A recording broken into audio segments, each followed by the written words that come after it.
দুই স্ত্রী নিয়ে এক ঘরে একই বিছানায় ঘুমানো যাবে কিনা। আমার মা মদিনাকে খুব ভক্তি করেন, খেজুর খাওয়ার সময় তিনি খেজুর ধৌত করেন না, বলেন এটার গায়ে রাসূল সাল্লাল্লাহু আলাইহি ওয়াসাল্লাম শহরের ধুলা লেগে আছে। বিষয়টিকে আপনি কিভাবে দেখছেন? খেজুর না ধুয়ে খেলে কি কোনো সওয়াব হবে? জেনে বুঝে অস্বাস্থ্যকর খাবার খেলে কি গুনাহ হবে? আমরা সবাই জানি ফাস্ট ফুড, ভাজা পোড়া খাবার খেলে স্বাস্থ্য ঝুঁকি থাকে। তবুও প্রতিনিয়ত সবাই এসব খাবার খেয়ে নানান রকম ভয়ানক রোগে আক্রান্ত হচ্ছে। এক্ষেত্রে শরীয়ত বিধান কি?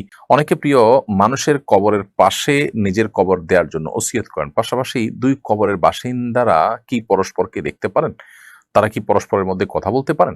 3 কোয়ার্টার প্যান্ট পরে নামাজ পড়া যাবে কিনা? আমি অনেক চিকন। আমার স্বামী মোটা মেয়ে পছন্দ করে। আমি কি মোটা হওয়ার জন্য ওষুধ খেতে পারবো? আমার একটা ছেলের সাথে ২ মাসের মতো সম্পর্ক ছিল। এখন আলহামদুলিল্লাহ ভুল বুঝতে পেরে সম্পর্ক থেকে বেরিয়ে এসেছি। প্রশ্ন হচ্ছে, ছেলেটা যদি আমাকে অভিশাপ দেয় তাহলে কি আমার ক্ষতি হবে? চেহারার সৌন্দর্য বৃদ্ধির জন্য কোনো আমল আছে কিনা? প্রিয় দর্শক, আসুন আমরা প্রশ্নোত্তর আলোকিত ভবনে প্রবেশ করি। জেনে বুঝে অস্বাস্থ্যকর খাবার খেলে কি গুনাহ হবে? আমরা সবাই জানি ফাস্ট ফুড, ভাজা পোড়া খাবার খেলে স্বাস্থ্য ঝুঁকি থাকে। তবুও প্রতিনিয়ত সবাই এসব খাবার খেয়ে নানান রকম ভয়ানক রোগে আক্রান্ত হচ্ছে। এক্ষেত্রে শরীয়ত বিধান কি? আ যেই খাবার খেলে সরাসরি আমাদের শরীরে ক্ষতি বয়ে আনবে, সেটি তো আমাদের জন্য খাওয়া জায়েজ নেই। আল্লাহ বলেছেন, "ওয়া তুলকু বিআইদিকুম ইলা তাহলুকা", তোমরা নিজেদেরকে ধ্বংসের দিকে ঠেলে দিও না। অতএব নিজের জন্য ক্ষতি হয় এমন কিছু করা জায়েজ নাই। তবে যে সমস্ত খাবারে দূরবর্তী ক্ষতি হয়, দীর্ঘমেয়াদে আস্তে, আস্তে ক্ষতি হয়, মানে ক্ষতিটা আবার হওয়াটা নিশ্চিত নয়।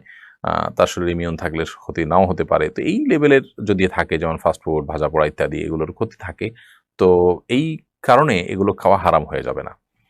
পৃথিবীর কোনো আলেমই এটাকে হারাম বলেননি। আ যেহেতু এগুলোতে ক্ষতি হওয়া চূড়ান্ত নয়, আবার ক্ষতিটাও যে একেবারে পরিষ্কার সেরকম না। ক্ষতির সম্ভাবনা আছে। তো এরকম তো আমরা যত খাবারই খাই, প্রত্যেকটা খাবারের মধ্যেই ভালো-মন্দ দিক থাকে, উপকারী অপকারী দিক থাকে। এটা অনেকটা সেরকমই। যার কারণে এগুলো খাওয়া গুনাহ হবে না। তবে যেটা খেলে নিশ্চিতভাবে আমার, যেমন ধূমপান করলে নিশ্চিতভাবে ক্ষতি হবে, সেটি চূড়ান্ত। অতএব সেটা খাওয়া কিন্তু জায়েজ নয়।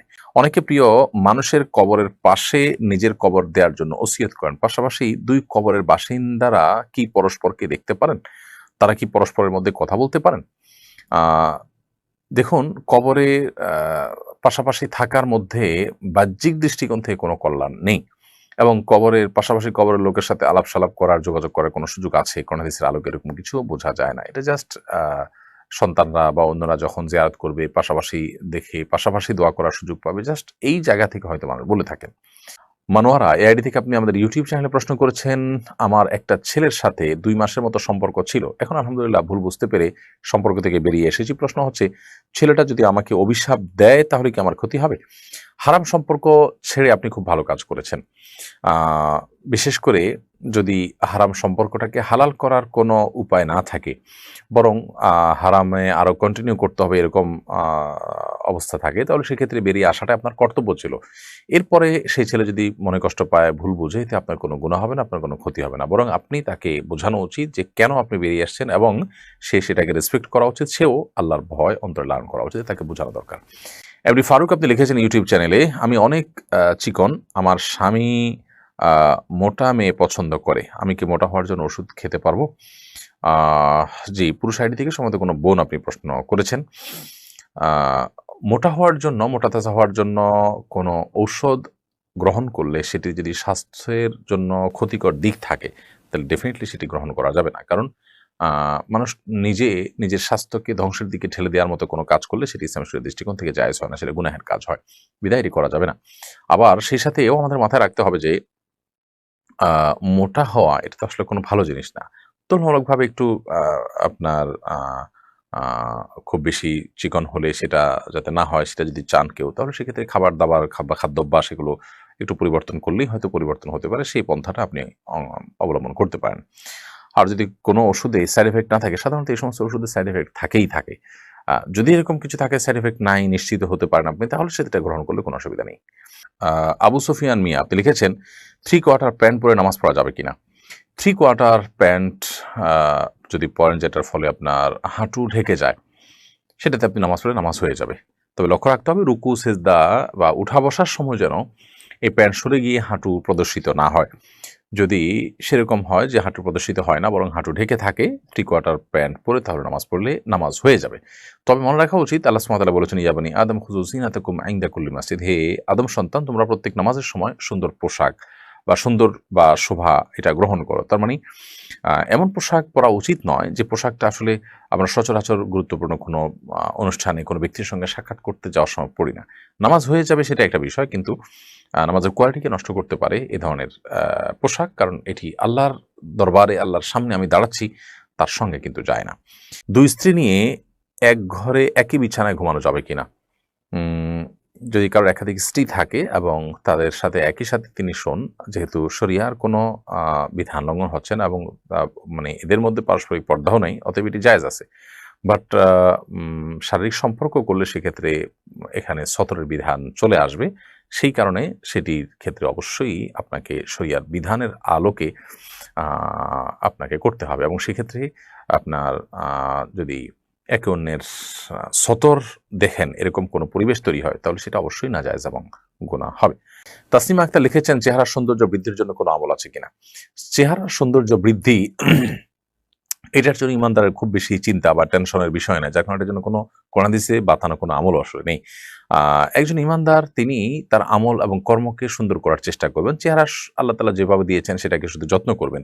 এটাকে আরো সৌন্দর্য বৃদ্ধি করা ইসলামে নাজায়েজ নয়, কিন্তু এটা ইমানদারের কাছে কোনো গুরুত্বপূর্ণ আইটেমই না যে এটার জন্য কোরআন হাদিসে আলাদা করে কোনো দোয়া শিখাবে। যাদের কাছে এই পার্থিব এই বিষয়গুলো, তুচ্ছ বিষয়গুলো অনেক বড়, যারা আখিরাতে বিশ্বাসী নয়, সেই মানুষগুলো সাধারণত এগুলো নিয়ে অনেক বেশি অরিড থাকে, অনেক বেশি তারা এগুলো নিয়ে পেরেশান থাকে।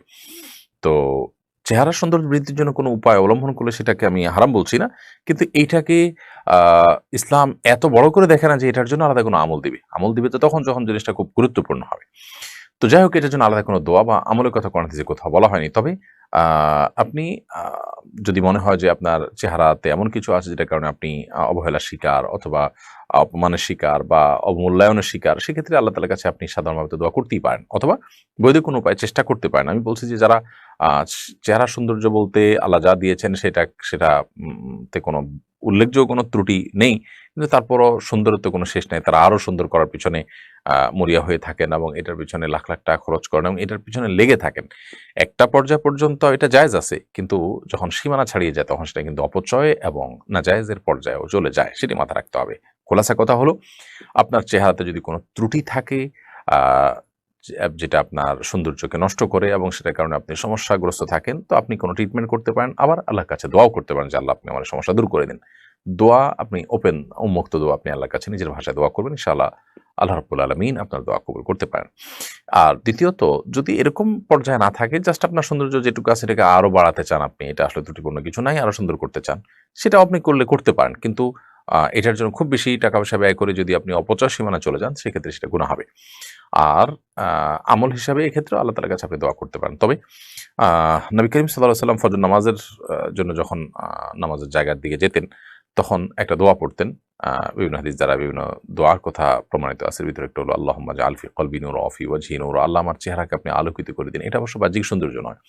এটা হলো ঈমানের একটা নূর, আ যেটা উম যেটা আপনার এই চামড়ার সৌন্দর্য নয়। আ যেটার মধ্যে এক ধরনের লাবণ্য থাকবে, এক ধরনের সৌন্দর্য থাকবে, অভাবনীয়, অকল্পনীয়, আ এবং যে সৌন্দর্যটা একেবারেই আপনার অতি প্রাকৃতিক। অতএব সেটার জন্য আল্লাহ তাআলার কাছে সে দোয়া আপনি করতে পারেন। সেটা ভিন্ন